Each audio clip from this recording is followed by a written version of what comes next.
1,500 years ago, a king asked his daughter a simple question, but her honest answer angered him so much that he forced her to marry a poor man and banished her to the forest. No one could have imagined that this very princess, once exiled, would one day return stronger, wiser, and more powerful than anyone could dream.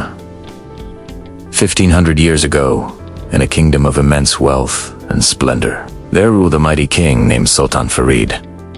Sultan Farid was respected by all and feared by many.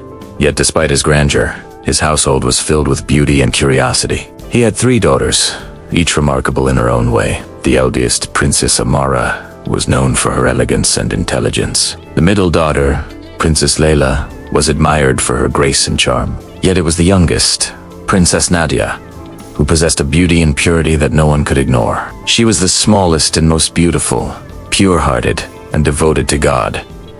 Her soul shone brighter than any jewel in the palace. She was gentle, honest, and her words always carried wisdom beyond her years. One morning, Sultan Farid summoned his 3 daughters to the grand royal court. The throne room glistened with gold, silk curtains swaying gently, sunlight glinting off the marble floors. The king's voice echoed through the hall as he asked, "Tell me, my daughters, how much do you love me? And are you truly happy within these palace walls?" The eldest daughter, Princess Amara, stepped forward gracefully, her jeweled gown shimmering. "Father," she said, bowing, "I love you deeply, more than words can express. Every gift, every luxury, every delight I receive in this palace brings me joy.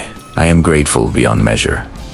The middle daughter, Princess Layla, followed with a similar declaration.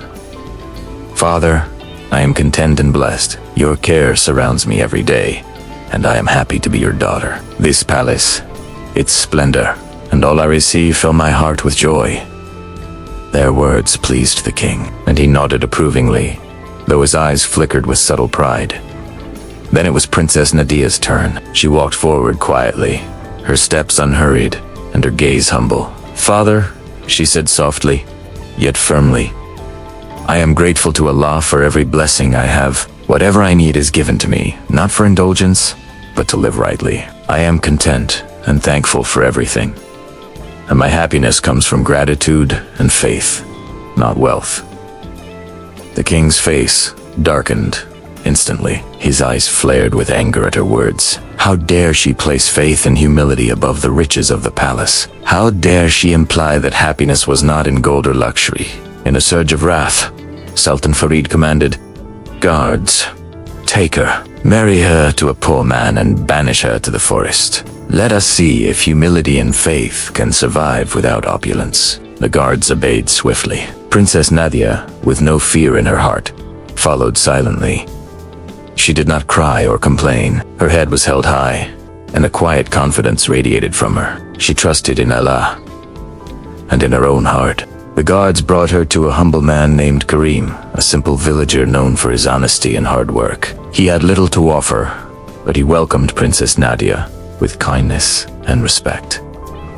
They were married simply, with no grand ceremony. Soon, she found herself in a small hut in the middle of a dense forest, far from the luxury and comforts of her father's palace. Though life was simple, Princess Nadia embraced it fully. She found joy in the smallest blessings: the warmth of a fire, the taste of freshly baked bread, the sound of birds singing at dawn. She worked alongside her husband, planting vegetables, tending animals, and building a life rooted in humility. Her gratitude never wavered. Whatever little she received was cherished. Every meal was received with thanks, every gift with grace, and every moment with appreciation. She never complained, never questioned, and never faltered in her faith. Days turned into months, months into years. Princess Nadia's heart remained pure, and her devotion grew stronger. The villagers nearby began to notice the humility and radiance of the woman living quietly in the forest. Her story spread slowly, like whispers on the wind. The princess, who was sent away, yet smiled, prayed, and lived with joy. One morning, as sunlight streamed through the forest canopy, 3 mystical women appeared before her. Their forms glimmered with an ethereal light, and in their hands, they carried gifts: gold coins, fine fabrics, and blessings of unimaginable beauty. Princess Nadia's eyes widened, but she remained composed. She turned to her husband and said, "These are gifts, not for greed, but for gratitude. Let us use them wisely and with love." Her life transformed. She no longer struggled for the basics, yet her heart did not change. She remained humble, loving, and thankful, teaching her husband to value faith above all riches. The forest, once quiet and simple, now held the whispers of miracles, kindness, and blessings. The couple thrived, living a life of grace and devotion. Years passed, and Princess Nadia built a modest palace within the forest, beautiful yet simple, a testament to her faith and virtue. News of her wisdom, kindness, and divine favor spread throughout the kingdom. People from far and wide came to witness the extraordinary woman who had been exiled, yet remained joyous and pure of heart. Then, one day, Sultan Farid himself received an invitation from the villagers, curious to see the woman who had captivated everyone. The king arrived. He never suspected that the radiant woman standing before him in a forest palace was his youngest daughter. Her elegance, wisdom, and divine grace stunned him. Princess Nadia stepped forward. "Father," she said with a calm smile, "I am your youngest daughter, the one you sent away many years ago."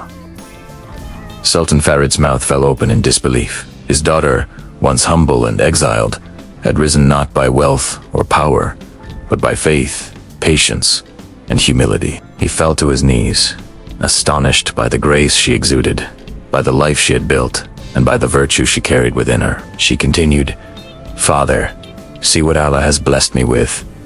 Not riches alone, but wisdom, love, and contentment. All that I have achieved is because I remained grateful, patient, and faithful." The king, humbled and moved, finally understood the truth he had failed to see years ago. Love and devotion, humility and faith are greater than wealth, power, and pride. Princess Nadia's sisters, Princess Amara and Princess Layla, came to witness this reunion. They were amazed and inspired by their younger sister, who had shown them that life's true treasures are kindness, gratitude, and unwavering faith. Together, the family rejoiced, and the story of the youngest princess became legend throughout the kingdom and beyond. Even today, the tale of Princess Nadia reminds us that humility and faith can withstand any trial. Patience is rewarded, and true happiness is not found in wealth or luxury, but in gratitude, kindness, and devotion. She lived out her days in peace and joy, beloved by all, and remembered as the princess whose heart and faith were stronger than any throne or crown. The king, once proud and stern, became a humble man in his later years. He taught his people and daughters that virtue surpasses vanity, and that the blessings of Allah are given to those who remain true in heart. Princess Nadia married to Karim, lived surrounded by love, respect, and divine favor. Her life became a testament to the power of faith, patience, and humility that transcends time. This story reminds us, true wealth is not gold or jewels, but faith, humility, and kindness. Which daughter inspired you the most? Comment below. Share this story to remind someone that patience and gratitude always bring blessings. Don't forget to like, subscribe, and hit the bell icon to watch more incredible historical stories like this.